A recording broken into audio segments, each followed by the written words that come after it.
In occasione della tradizionale festa del Castello di San Casto, nella mattina di mercoledì 22 maggio si è svolta la passeggiata inaugurale del percorso escursionistico Archeotrekking di Monte San Casto, organizzato dalla sezione del CAI di Sora, a cui hanno preso parte anche i ragazzi di alcune scuole cittadine. La montagna più amata dai sorani per la prima volta è stata dotata di una moderna segnaletica che si snoda lungo 3 sentieri: San Silvestro, Madonna delle Grazie e Ravarossa, quest'ultimo di nuovo intitolato ad Alfonso Simoncelli, come avvenne il 14 settembre del 1952 in occasione dell'elevazione del crocifisso di San Casto dedicato alla sua memoria. Si chiudono 3 anni di lavoro, 3 anni grazie ai quali il CAI Sora è riuscito a dotare la città, la nostra amata città, di una rete moderna, rete sentieristica moderna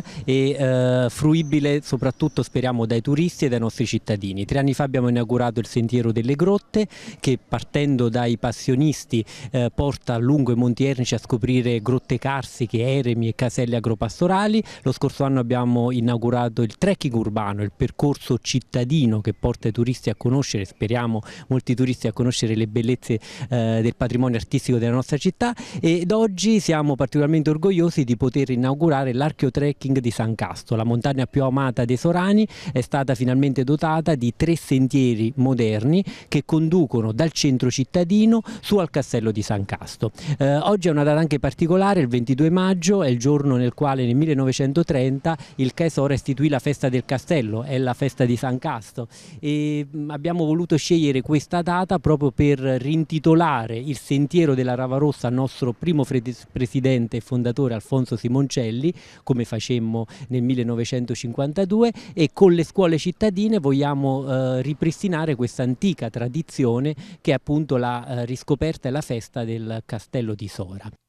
Il sentiero Ravarossa si sviluppa a partire da Via Ravo, al fianco della chiesa cattedrale Santa Maria Assunta, dove è stata posizionata una tabella turistico-escursionistica del percorso, scoperta dal presidente del CAI Sora, Lucio Meglio, e dall'assessore alla cultura del comune di Sora, Sandro Gemmiti. L'appuntamento si inserisce nel Grand Tour lungo il cammino di San Benedetto promosso dal comune della città Volsca.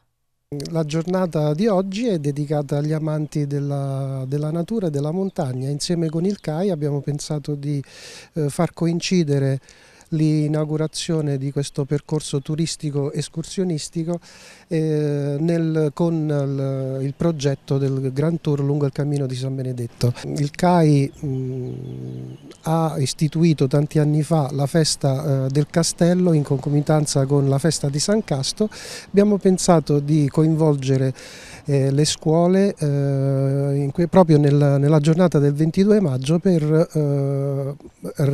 riportare tutto quanto a quello che era storicamente. La storia di Sora dal castello si è poi sviluppato giù vicino al fiume, quindi oggi in questa giornata il CAI insieme con le guide